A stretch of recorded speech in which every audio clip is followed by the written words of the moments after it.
2021년도 2월 8일 날 비트코인이 갑자기 38,000불에서 48,000불로 이제 급등을 했어요. 그때 왜 했냐면 테슬라가 비트코인을 한 15억 달러 정도 매수를 했다고.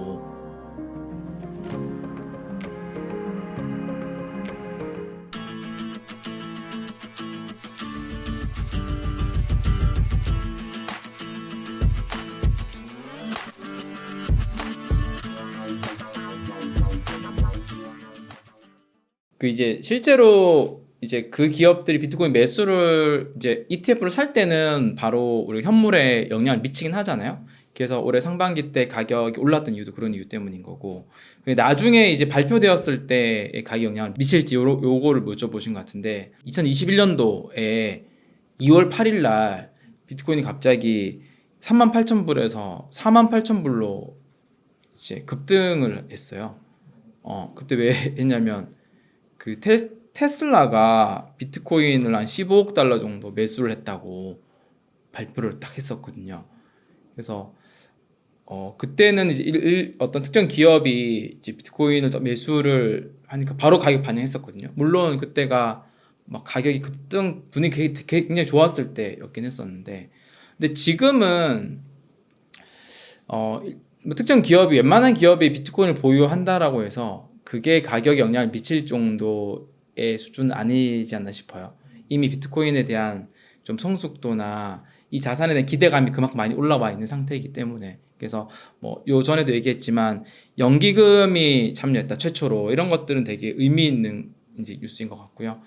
이제 만약에 빅테크가 이 자산을 보유를 하기 시작했다 이런 소식들이 나오면 그런 좀 영향이 좀 있을 수 있는데, 그게 아닌 뭐 웬만한 기업들은 보유했다는 소식은 그치 그냥 보유했구나, 잘하네, 괜찮게 하네, 이 정도이지 이게 막 가격 영향을 미치거나 그런 정도의 이제 비트코인 어떤 자산에 대한 그 성숙도는 좀 넘어선 것 같다, 이렇게 볼 수 있을 것 같습니다. 근데 과거에 이제 2020년도 21년도까지만 하더라도 기관이 비트코인을 보유한다는 자체가 이제 보유를 하면 와 뭐 이런 거였고요. 그 전까지만 해도 개인들의 주 시장이었으니까. 물론 한국은 아직도 이제 이게 오픈돼 있지 않아서 뭐 최근에 뭐 거래소 거래량들은 거의 100%다 개인 거래라고 봐야 되니까요. 근데 미국은 이제 기업들이 또 ETF 통해 참여가 가능하니까 뭐 사람들이 웬만한 기대를 좀 하는 거죠. 웬만한 기업들은 가지고 있을 것이다, 그런 하기 때문에 뭐 새로운 웬만한 기업들이 나온다고 해서 이게 가격에 영향을 미칠 정도는 아니지 않을까요? 그거는 제가 그 금융기관 가상자산 규정이 대한 내용 자세히 못 들여다봐가지고 어떤 내용인지에 대한 거는 좀 봐야지 알 것 같긴 한데요. 근데 그게 이제 뭐 상원에서 통과가 됐으니까, 상원 통과되면 이제 대통령이 승인을 해줘야 되니까 바이든 정부에서, 아무래도 현재 바이든 정부는 이제 이 가상자산 관련된 정책에 굉장히 호의적이진 않거든요. 그래서 또 거부권을 행사할 가능성은 있는 거죠.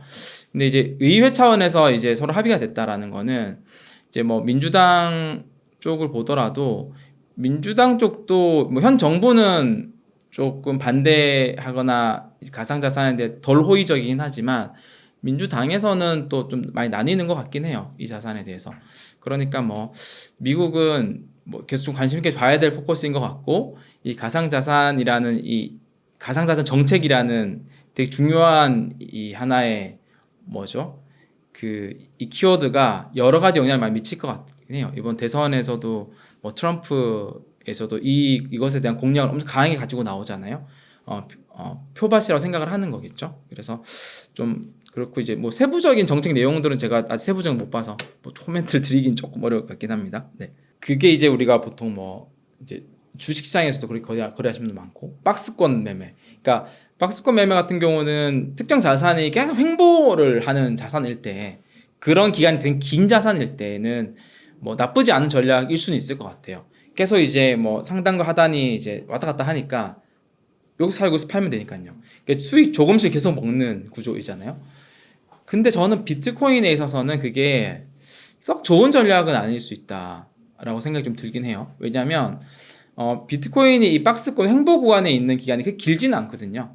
특히 이제 상승장일 때는 과거에 보면 이 상승장일 때는 이 횡보하는 구간이 한 2, 3개월 정도로 짧아요. 근데 그러다가 이제 만약에 이제 2, 3개월에서 계속 이렇게 수익을 낼 수는 있겠죠. 뭐 상단 하단, 상단에 팔고 하단에 사고 조금씩 내다가 이게 하단에 팔았는데 갑자기 얘가 급등을 해버리면요, 이 상승분을 다 수익을 못 먹는 그런 이제 구조가 생기고, 특히 비트코인을 포함한 가상자산은 이 추세성이 굉장히 강하거든요. 그러니까 한번 오르는 분위기를 타면 우리 예상치 않았던 데까지 급등을 하고요. 반대도 마찬가지고요. 그런 약간 추세성이 굉장히 강한 자산이다 보니까 그 굳이 박스권 매매보다는 추세를 타는 매매를 더 선호하는 편이긴 해요, 시장에서는. 뭐 저는 그 둘 다를 다 선호하지 않고 사서 장기 보유하는 거를 선호하긴 합니다만, 뭐 이 자산의 특징을 봤을 때는 그렇습니다. 만약에 이 박스권 매매를 하다가 2020년도 만약 12월, 그러니까 2020년도 같은 경우도 상승장이 본격 시작하기 전에 보면 한 3개월 정도 계속 횡보하다가 이제 한번 급등하고 3개월 정도 횡보하다 급등하고 그러다가 또 횡보하다가 2020년도 12월 달이 되니까 한 달에 2배씩 뭐 올라가는 거거든요. 2020년도 12월도 2배, 2021년도 1월도 2배, 그 다음 또 뭐 거의 그 정도 갑자기 확 오를 수 있으니까요. 전 비트코인 투자에 있어서는 그렇게 생각하거든요. 가장 좋은 거는 이 자산에 대해서는 사서 오랫동안 보유하는 게 가장 좋다. 그게 가장 큰 수익을 얻는다. 이거는 과거에 우리가 여러 데이터를 보더라도 그게 증명을 해줘요. 비트코인은 사서 한 3년, 4년, 5년, 6년 갖고 있으면 이 파이가 가장 크거든요.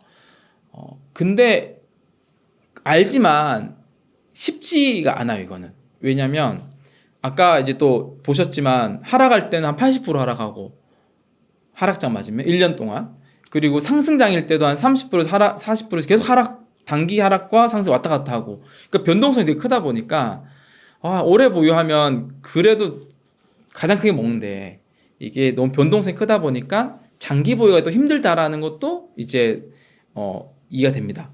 그래서 이 자산은 그 장기 보유를 하기 위해서라도 이제 분할 매수 방법을 택하는 게 가장 좋거든요. 그러니까 적립식 투자하죠. 그래서 저는 이제 적립식 투자 방법으로 하죠. 그래서 저희 서비스도 그 서비스를 운영하기도 하고요. 그러니까 이 적립식 투자를 한다는 거는 뭐냐면 이제 변동폭이 크다 보니까, 그러니까 내가 투자를 시작했는데 하락을 하면 하락 당연히 할 수 있잖아요. 그럼 이제 구매 금액이 같은 구매 금액으로 적립식 투자를 하더라도 구매 수량이 많아지니까 그 멘탈이 크게 이제 안 좋아지지 않거든요. 그러면은 오랫동안 투자를 할 수가 있잖아요.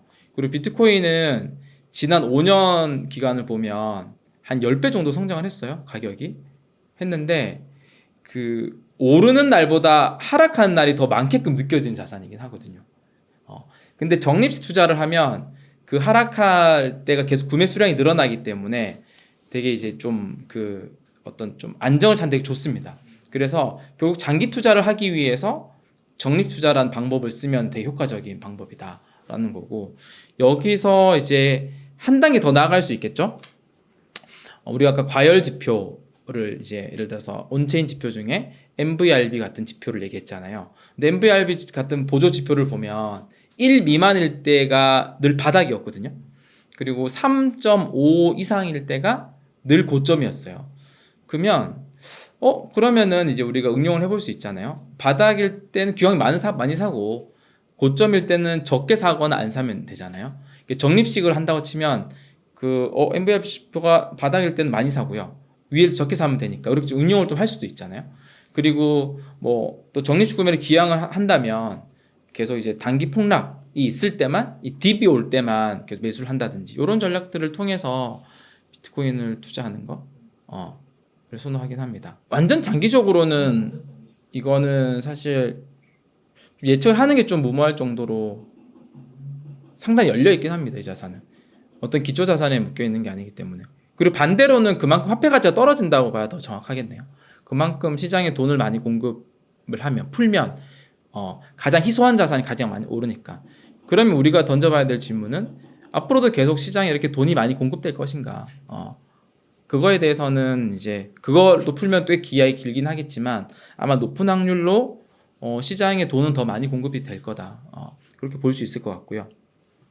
그 아까 이제 그 비트코인 투자나 뭐 장기 투자에 대해서 그 이런 이견이 있는 거 봤거든요, 제가. 비트코인을 계속 사서 장기 보유하면 손해다. 왜 그렇게 투자하냐. 그 비트코인을 투자하시는 분인데도 불구하고 이제 그분이 얘기하는 논리는 비트코인 사이클이 엄연히 있고 4년에 한 번씩 4년 안에 하락도 있고 상승도 있는데 그럼 이걸 왜 계속 장기적으로 보유를 하는 전략을 하냐. 이제 하락하면 샀다가 고점 되면 매도하고 그 전략 하면 눈에 보이는데 과거 우리 패턴 보면 좀 있잖아요. 이제 그래서 계속 보유하는 거 좋지 않고 이제 고점 되면 다 팔고 나중에 하락 때 더 사서 개수를 늘리는 전략을 한다.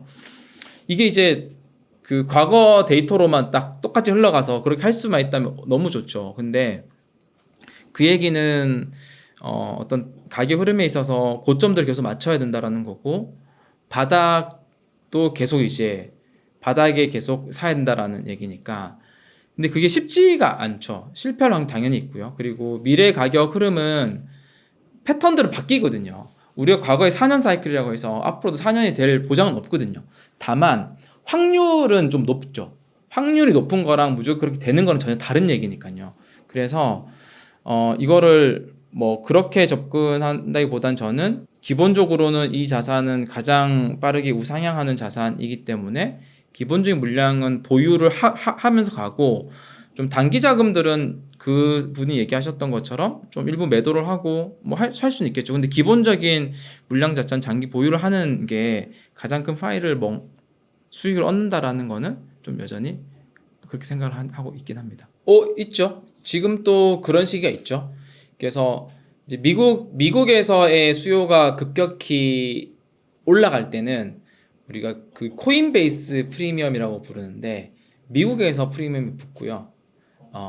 그리고 반대로 이제 한국 시장에 뭐 개인들이 많이 참여할 때는 이제 김치 프리미엄이 붙는데 마이너스 프리미엄이라고 하면은 보통 언제 붙냐면 하락장일 때, 바닥일 때, 개인들의 어떤 투기 심리가 완전히 사라졌을 때, 이때는 한국은 이제 수요가 잘 안 살아나니까 이제 좀 마이너스이고요. 해외가 더 비싼 거죠. 생깁니다, 그게 당연히. 말씀하셨던 그 이유 때문에. 우리가 크립토에서 이제 코인베이스 프리미엄이라고 해서 미국 시장에 프리미엄 생기면 이거를 호재로 보거든요. 왜냐하면 그 기관이 보통 코인베이스에서 매수를 많이 하거든요. 그래서 기관들이 이제 참여를 했다. 그러니까 스마트 머니이잖아요. 개인들 돈보다는. 그래서 코인베이스 프리미엄이 있을 때가 오히려 시장에서는 조금 긍정적으로 보는 면이 있고요. 이제 개인들, 특히 한국 시장 같은 경우는 그냥 다 개인이잖아요. 그렇게 이제 시장이 만들어져 있잖아요. 그러다 보니까 한국 시장에 프리미엄 다 붙었을 때는 개인들이 엄청 많이 참여하고 있다. 그래서 개인들 참여는 보통 이제 어떤 사이클의 또 마지막 단계로도 인식을 하니까 그건 이제 좀 과열로 좀 보는 거죠. 과열. 그래서 뭐 근데 그게 아까 뭐 이제 하락 완전 바닥일 때는 이제 개인들 투기 심리가 완전 죽어서 생긴다고 했는데 뭐 상승장일 때도 생기긴 하는데요. 미국 갑자기 기관 수요가 확 늘어났을 때는 기본적으로 근데 보면은 상승장일 때는 한국 시장이 또 투자에 대해서는 워낙 또 이런 변동성 있는 자산을 좋아하는 투자자들이 많아서 기본적으로 상승장일 때는 한국 시장의 프리미엄이 되게 많이 끼는 편이긴 합니다. 뭐 지금은 상상할 수 없지만 2017년도는 한 40% 50%까지 그리고 2021년도는 많이 갔을 때는 한 10% 후반? 20% 가까이 갔었던 거 기억하거든요. 최근에가 우리 1억 넘었을 때가 10% 정도까지 갔었잖아요. 그러니까 당연히 이제 시장이 성숙하면 이런 이제 가격 차이도 줄어들긴 해요. 그리고 만약 한국 거래소도 만약에 기관들이 더 참여를 한다면 꼭 거래소뿐만 아니라 우리가 뭐 이제 ETF만 한국에서 출시가 되더라도 그 물량은 이제 한국 거래소에서 보통 확보할 거니까 그러면은 그런 갭들은 점점 더 줄어들 거라고 좀 보여지긴 하고요. 이제 적립식 투자라는 거는 그렇죠. 사실은 리스크 대비해서 얻을 수 있는 수익률이 크게까지 봐야 매력이 있는 것 같아요. 당연히 처음에 몰빵으로 사지 않는다는 얘기잖아요. 분할로 산다는 얘기니까요. 그래서 근데 이 비트코인 같은 경우는 리스크를 감안하지 않더라도 수익률이 높아요. 지금 여기 보시면 저 비트코인이 4년 주기니까요. 그 4년만 이제 장기적으로 적립 투자를 해보자. 그럼 2015년도에 그러니까 왼쪽은 이제 매년 1월 1일 날 시작했다라는 가정이거든요. 하면 2015년도에 시작하면 이제 2018년도 말에 최종 수익률이 한 479%, 5.8배 정도 되거든요. 연간 복리 수익률을 보더라도 이제 55% 정도 돼요. 이게 되게 높죠. 2016년도에 시작을 하더라도 19년도에 끝나거든요. 그럼 404%예요. 500%, 이도 5배 넘잖아요. 그러니까 2017년도 1월 1일에 시작하더라도 438%예요. 딱 4년 하면. 요때가 상승장 시작할 때예요. 그러니까 매년이 이제 좀 다른 환경인 거죠. 2018년도부터 시작을 하면 요때는 하락장 시작할 때잖아요. 그러니까 2018년도에 시작했다는 거는 그냥 딱 상투 고점에 시작했다 이 얘기거든요. 이렇게 하더라도 4년 기한하면 443%예요. 2021년도에 딱 끝났거든요. 5배잖아요. 그리고 2019년도는 하락장을 하고 회복하던 시기였거든요. 요때 시작을 하면 딱 4년 뒤에는 이제 35% 수익률 나와요. 이게 적립 투자는 끝나는 지점에 딱 가격에 따라서 그 수익률이 좀 차이 나는 면이 있어요. 근데 딱 4년이 딱 끊으니까 이제 2022년 12월 31일이니까 35%인데 그 중간에는 이미 35개월 차에 555% 수익률도 있었던 거죠. 높잖아요.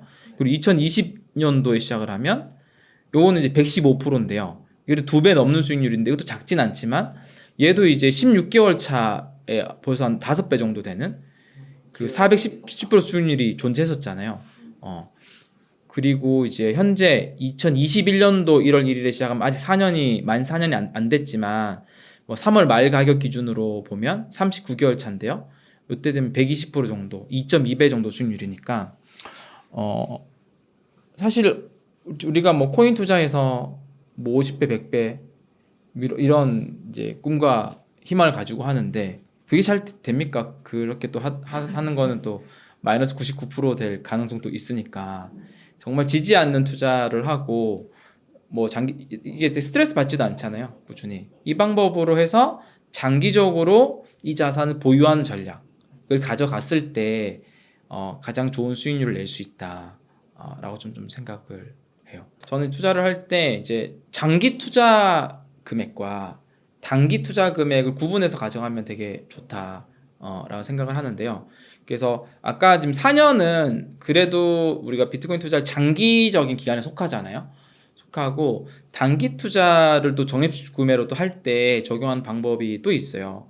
요 지금 두 번째 시트는 그러니까 특정 이벤트가 있을 때 기준으로 적립 투자를 한번 또 시뮬레이션 해볼 수 있어요. 요거는 최근에 반감기가 있었으니까 그럼 반감기 때부터 적립 투자를 시작하면 과거의 수익률이 어땠을까? 반감기가 어차피 딱 날짜 정해져 있으니까 보면 2016년도 반감기부터 보면 이때는 7월 11일 16년도 7월 10일이 이제 반감기 시작이었잖아요. 그래서 요때 딱 적립 투자를 시작했을 때 수익률이 30%, 50%, 100%, 200%까지 도달하는 시간이에요. 그래서 30% 도달은 한 5개월 걸리고요. 50% 도달은 5.8개월. 그리고 수익률 2배, 100% 도달은 10개월 걸리고 수익률이 200%는 3배 수익률이잖아요. 요때는 12.5개월, 그러니까 딱 1년 걸리는 거죠. 그리고 2020년도 지난번 반감기가 2020년도 5월 12일이었잖아요. 말이 꼬이네요. 요때도 수익률 30% 도달하는 데가 5.7개월 걸리고요. 수익률 50% 도달하는 게 6개월 걸려요. 그리고 수익률 100% 도달하는 게 7개월, 수익률 200% 도달하는 게 9개월이잖아요. 보면 약간 패턴이 30% 도달보다는 50% 목표 도달을 세우는 게 좋고 약간 이게 여기는 빠르게 성장한다는 얘기예요. 그리고 100%보다는 200% 하는 게 그 기간을 감안했을 때는 좋은 목표 지점이다. 과거 기준으로 봤을 때는 이번에 어떨지 모르나. 그래서 저도 그래서 저희 또 서비스에 적립식 투자 커뮤니티가 있는데 그 시작일이 4월 20일 날 저도 이제 적립식 구매를 또 스타트한 게 하나 있어요. 그래서 얘는 50% 수익률을 목표로 해서 4월 20일부터 시작한 적립식 구매 또 하나 만들었어요. 그래서 뭐 이렇게 4년 길게 하는 금액과 있고 이렇게 이제 수익률 목표를 딱 지점을 해가지고 요거는 이제 그래도 너무 단기는 아니지만 중기적으로 실현할 수 있잖아요. 뭐 6개월, 1년 또는 1년 뭐 길어봐야 1년 뭐 6개월 이럴 것 같은데요. 이렇게 한 전략이 있고 그래서 반감기 때 적립식 투자를 시작했을 때 시뮬레이션도 한번 가져와 봤습니다. 네.